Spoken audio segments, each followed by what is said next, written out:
Today's episode is going to be on a topic that I believe is going to be one of the most important conversations that we can have in the year of 2020, and that is on mental health. I've got a great group of people downstairs. We're gonna have an awesome conversation, just dialoguing about what mental health is, who you should reach out to.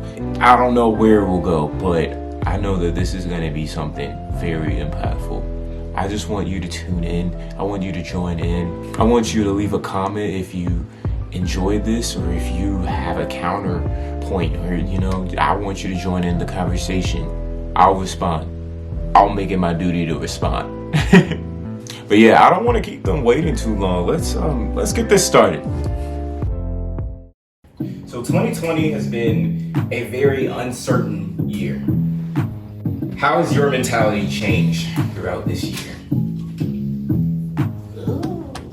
Yeah, let's dive right in.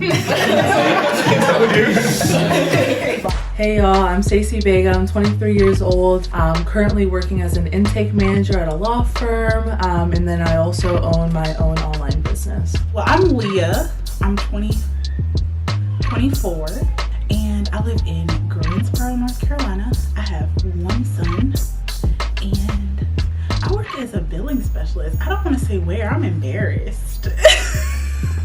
But I want to be a teacher, so that's my goal for next year. I'm gonna take my praxis to get my teaching license. My name is Benda. I am 23 years old. I am a probate and trust administration paralegal. I just went back to school to continue my education. I want to be a high school bare minimum math teacher, maybe move up to college eventually. Yeah, my name is Daryl. I go by DJay sometimes. I'm 20 years old. I'm in college right now at VSU. I aspire to be an engineer.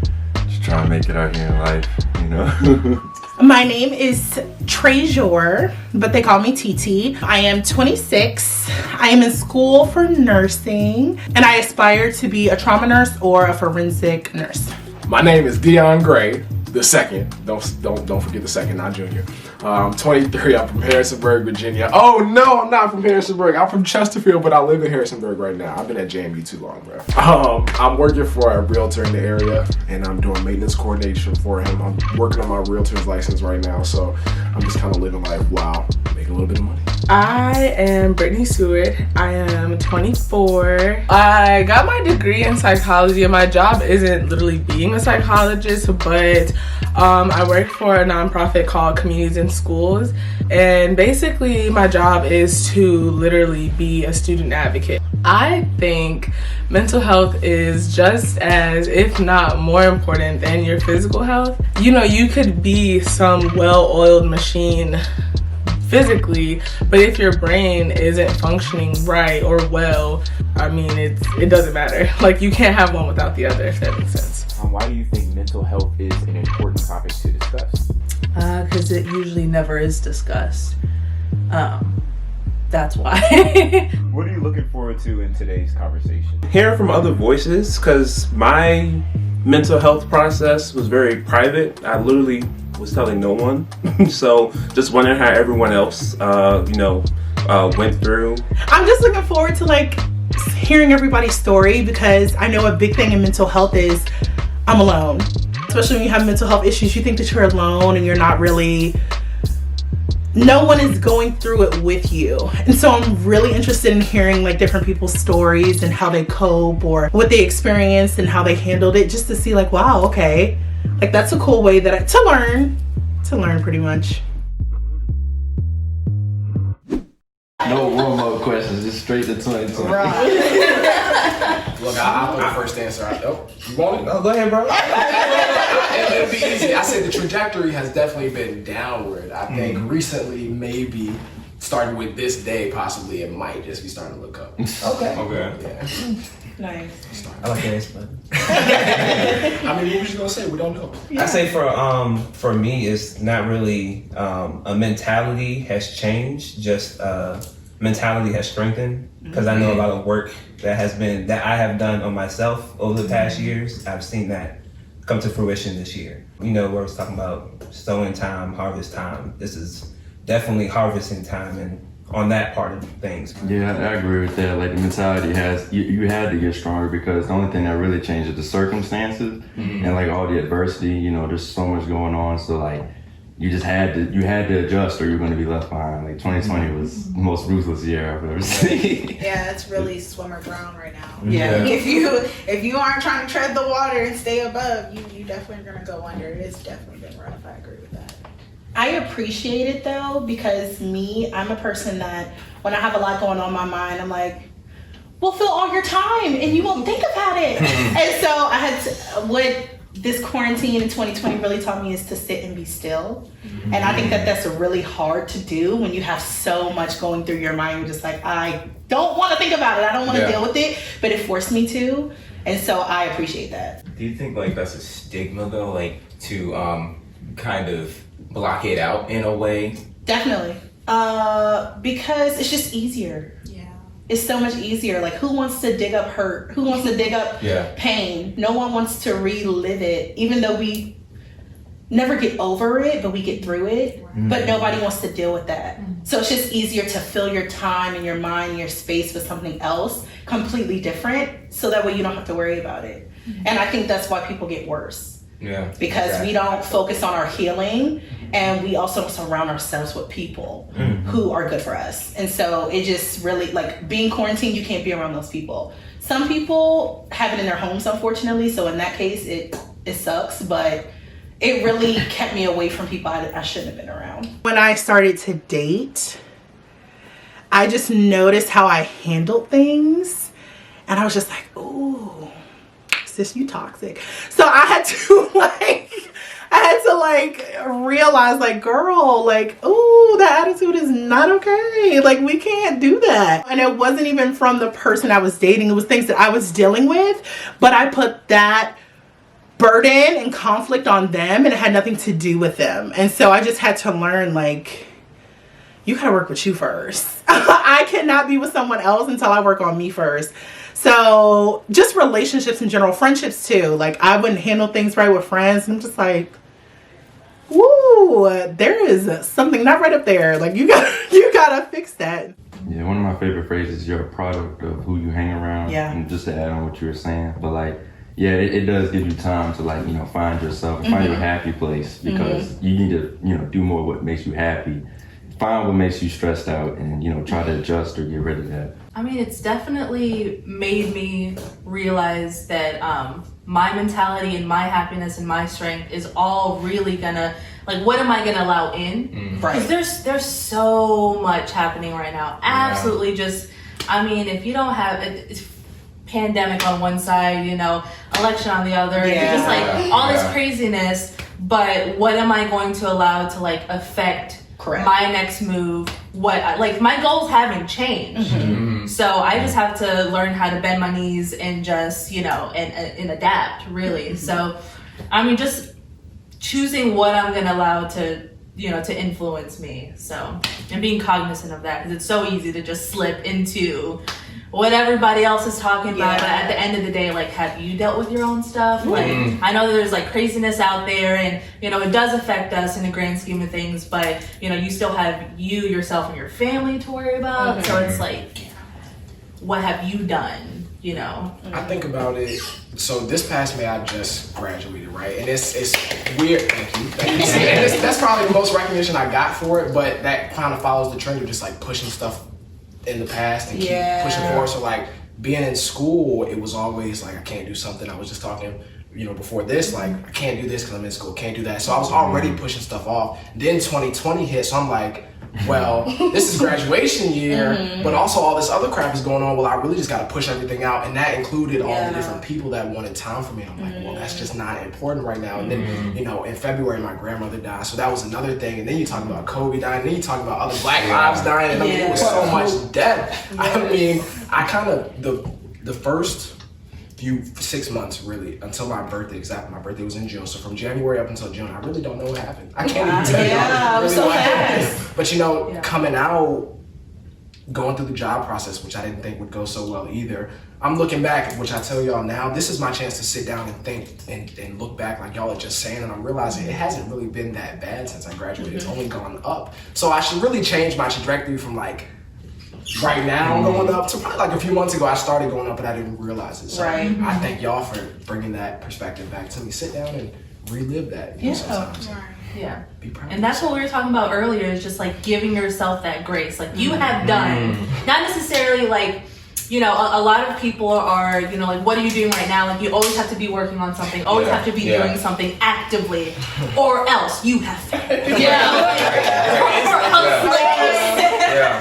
But, you know, just giving yourself that grace and, like, understanding that they're, you know, again, your goals haven't changed. Right. But you have to allow yourself, like, little wins throughout the way. You know, because you're not just going to work towards one big thing, but, you know, it's a daily, you know, what have I done today to further my goal? Or, you know, just take those like little steps and allow yourself to be okay with like where you are, but also say, I still have some ways to go. You know, just that's such a tightrope though to walk. It's like always wanting more. Posts to go around like I saw it on Twitter, but y'all know everything that's on Twitter ends up everywhere else. Slowly but surely. So I see people saying like, the year is almost over. What have you accomplished? And somebody like quote tweeted it and was like, I don't think this is the year for that. Like, if you simply survived, that is fine. Okay.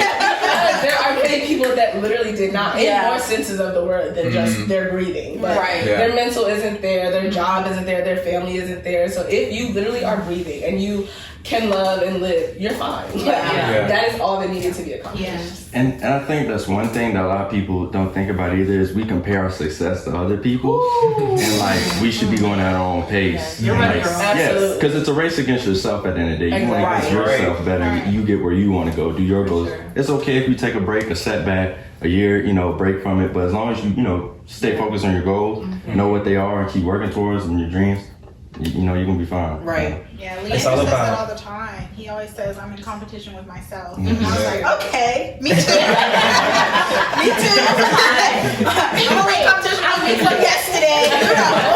No, I mean, that was something I had to learn myself too. You know, because I mean, especially with social media, you know, you're bombarded with everybody else's life. So it's like, man, sometimes you can down yourself and think that you're supposed to be where everybody else is. But it's like, yo, I'm in my own, I'm in my own lane, I'm in my own race. Like, I don't need to look at anybody else. And I mean, it took me a long time to figure that out and to accept it as well. Mental health is an important topic to discuss, particularly in the Black community, because I think it's so, in the Black community, I feel like you're supposed to be either tough, you're supposed to play sports, you're supposed to be like cool, and you're just supposed to have those things naturally, but nobody really talks about the process to gain those things. And if you're not an athlete, or you're not the coolest kid, or born into popularity or whatever like that, it takes a toll on you when you're not the norm, right? And we don't talk about that. That right there in itself is why it's important. And then there's just a bunch of other stuff that's going on in the world, and people should be able to let loose every now and again, and we don't have that chance to do so. I mentioned earlier, if you don't deal with mental health deals with you. I want to say mental health doesn't deal with you. It's gonna throw you this way, it's gonna wreck you apart. So I think definitely, you know, understanding yourself. At the end of the day, we were just talking about, we're all only competing against ourselves. We were all put on this earth to be the best you could be. So I definitely believe that mental health, you know, no matter where you are on the spectrum, can definitely be beneficial. But for ones who have, you know, per se illnesses or issues is a better word, mental health issues with themselves, that it should always be important. But the thing, which I'm sure we'll get into, the thing is, it's not in our culture, it is not emphasized, and often it is ignored. Can you say one more time for the people in the back? Mental health is real. Mental health is real. Thank you. I don't think they heard. Thank you, brother. Mental health is real, and if you don't believe in it, that probably means that you have... That was mad disrespectful. Let me say something else. Hey, let me put some sugar on that. Mental health is definitely a real thing, so definitely believe in it when you start seeing the younger generations being affected by it. Just because you may not have dealt with it, or you may not have been aware when you were dealing with it, does not mean that, you know, other people aren't suffering from it. But particularly for like the black culture. Like I was hoping you would get there too, because I was like, there's no way to talk about it without talking about how it's different for like white people, and black people, and everybody else on the spectrum. But we had to be hard, especially as a young black male. You had to be tough. You had to play sports. You had to be cool. You had to be like, messing with a bunch of people. It just so much stuff that wasn't talked about. Mental health was one of those things, and I think under the guise of mental health, we let like emotional health and stuff like that go away. We let spiritual health and stuff like that go away because you can't see it. So you have a bunch of things labeled as mental health when I mean like there's depression, and that's a mental health thing, but it's so many other names, and all we're here is talking about mental health, but we can get so much more into the specifics. That just shows where we're at culturally, tip of the iceberg. Literally. I was just saying earlier as well in my individual that I feel mental health is still new. So it's always changing. We've been studying the body as long as we've had them. We've always had them. We haven't always studied the brain because like you said, we can't see it. So it wasn't as important. Right. But like I said, you could be a well-oiled machine up in your body, but if your brain is not right, you literally will not function. Like one of my family members is one of the strongest people I know, but they have a mental illness, and when they realized, it literally took all their functions away. Like they had to be in the hospital for weeks because their brain was just that deteriorated. So you can run here, but if this isn't working, it doesn't matter. It's like I agree that mental health is new, but I think it's more overlooked than anything. I think it's been around for generations. And I think that our grandmothers and our great-grandmothers and our great-great-grandmothers didn't know how to deal with it, and they didn't know what it was. And so...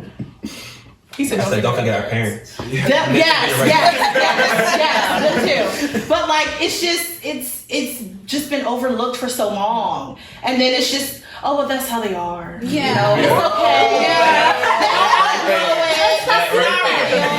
It's in your mind. Like, you know, it's been overlooked. It's not something that's new at all. It's been around for forever, but like I was saying in my little interview thing, I don't blame them. Because they only did what they knew. But I'm gonna hold us accountable. Because it's too out there for us to not be letting people know about it, being aware of it, working on ourselves and trying to help others. Because mental health is not something you can do alone. We're not created to be alone. We're beings created to have people with us. So we have to make sure we have people that are growing mentally, you know, trying to be better mentally in order for us to do well. Because if not, it's not going to work out. And if we never started, where does that leave our children? Correct. Somebody has to do it. It's not where I was doing it, clearly. Both of my parents basically came from like poverty in the Dominican Republic. My mom worked on a coffee plantation, and coffee farm, and like she had very different problems than we have nowadays. But they also didn't have, I guess, like a social media aspect to it, or where everyone would like completely like comparing themselves. Their problems are just so starkly different. They were thinking about how they're gonna put food on the table, not so much how they were feeling. I think we're blessed in that sense that like now we can kind of get out of a survival mode, and we can start thinking of how can we thrive and like move forward. So I'm grateful for everything that they've been through, but now we can actually start kind of like getting to the root of a few things. I was telling Leander, it's just especially for like my parents, my grandparents, I mean, they had just like so many external, things that they had to deal with. I mean, coming literally from poverty in the Dominican Republic, like you don't have time to like sit around and say, how do I feel today? Like, it's not something that was spoken about because you just didn't have time. Like absolutely not. But like how you said, now you have to be more cognizant of it. And then also like how you said, not leaning into like self-medicating, like not thinking that you can deal with it or that you can, pull yourself from your like bootstraps and like get yourself out of it. Good luck. Has that worked before? Like have you been able to get yourself out of that rut?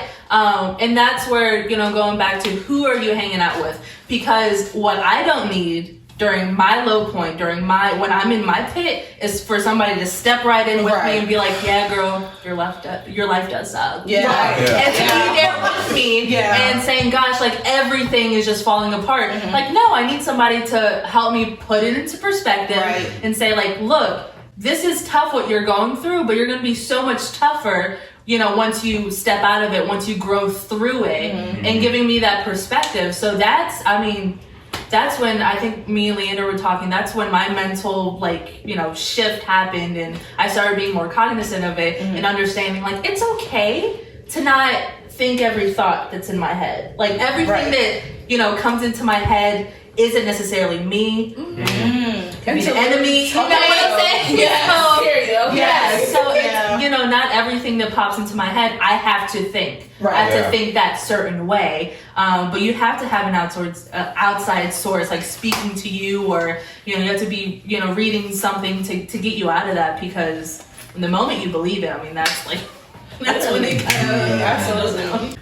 You have to like be that person for yourself to tell yourself to snap out of it as well. Sometimes, like, not self-medicate, but like I be in my head telling my head to stop. Like, why are you even going down this road? Not out loud, so I don't look crazy, but to myself, like, why is this out loud? I'm by myself, of course, but I'm not at the doctor's office. Like, stop.